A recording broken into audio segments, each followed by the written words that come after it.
পড়শি বাংলাদেশে গত কয়েকদিন ধরেই সরকার বিরোধী আন্দোলন চলছিল। আন্দোলনকারীদের একটাই দাবি ছিল হাসিনা সরকারের পদত্যাগ। রবিবার বিক্ষোভকারীদের সঙ্গে পুলিশের সংঘর্ষে শতাধিক মানুষের মৃত্যু হয় বলে খবর। পরিস্থিতি ক্রমেই জটিল হয়ে ওঠে। সোমবার হাসিনা পদত্যাগ করে বোন রেহানাকে নিয়ে ঢাকার বাসভবন তথা গণভবন ছাড়েন। প্রথমে তাকে কপ্টারে নিয়ে যাওয়া হয় ত্রিপুরার আগরতলায়। এরপর সেখান থেকে নয়াদিল্লির উদ্দেশ্যে রওনা দিয়েছেন তিনি। হাসিনা দেশ ছেড়ে চলে যাওয়ার পর জাতির উদ্দেশ্যে ভাষণ দেন বাংলাদেশের সেনাবাহিনীর প্রধান ওয়াকার উজ্জামান। তিনি বলেন, দেশে একটা রাজনৈতিক ক্রান্তিকাল চলছে। সেই সঙ্গে তিনি জানান, তিনি সব দলের নেতাদের আমন্ত্রণ করেছিলেন, তারা এসেছেন। আলোচনা করে সিদ্ধান্ত নেওয়া হয়েছে একটি অন্তর্বর্তী সরকার গঠন করা হবে। সেই সরকারই দেশের কার্যকলাপ চালাবে। রাষ্ট্রপতির কাছে গিয়ে এই নিয়ে আলোচনা করা হবে বলেও জানিয়েছেন তিনি। সেনাপ্রধানের কথায়, আমি কথা দিচ্ছি সব অন্যায়, সব হত্যার বিচার হবে। সেনাবাহিনীর ওপর আস্থা রাখুন, আপনারা আশাহত হবেন না। আপনাদের যত দাবি আছে সব পূরণ হবে। দেশে শান্তি শৃঙ্খলা ফিরিয়ে আনবো, আপনারা সহযোগিতা করুন।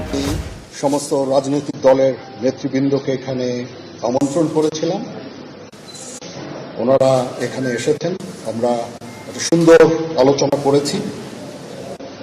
সেখানে আমরা সিদ্ধান্ত নিয়েছি যে একটা ইন্টারিম গভর্নমেন্ট আমরা ফর্ম করব এবং ইন্টারিম গভর্নমেন্টের মাধ্যমে এই দেশের সমস্ত কার্যকলাপ চলবে। যে এই ইন্টারিম গভর্নমেন্ট ফর্মের ব্যাপারে ওনার সাথে আলোচনা করে আমরা একটা ইন্টারিম গভর্নমেন্ট ফর্ম করে দেশ পরিচালনা করব। আমি আপনাদের কথা দিচ্ছি, সমস্ত হত্যা, সমস্ত অন্যায়ের বিচার আমরা করব। রবিবার সন্ধ্যায় বাংলাদেশে অশান্তি ঠেকাতে কারফিউ জারি করা হয়েছিল। সোমবার থেকে 3 দিনের ছুটিও ঘোষণা করে সরকার। তবে সোমবার সকাল হতেই ঢাকার রাস্তায় কারফিউ উপেক্ষা করে ভিড় বাড়তে থাকে সাধারণ মানুষের। আন্দোলনকারীদের জমায়েতে পুলিশ লাঠিচার্জ করে বলে খবর। কাঁদানে গ্যাসও ছোড়া হয়, কিন্তু আন্দোলন দমানো যায়নি। পরে শোনা যায় জাতির উদ্দেশ্যে ভাষণ দেওয়ার সিদ্ধান্ত নিয়েছেন সেনাপ্রধান। তারপরেই হাসিনার পদত্যাগের খবর প্রকাশ্যে আসে।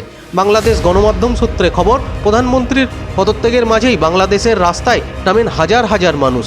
লাখ লাখ মানুষ হাসিনার বাসভবন গণভবনে ঢুকে পড়েন। তারপরেই হাসিনা দেশ ছাড়েন।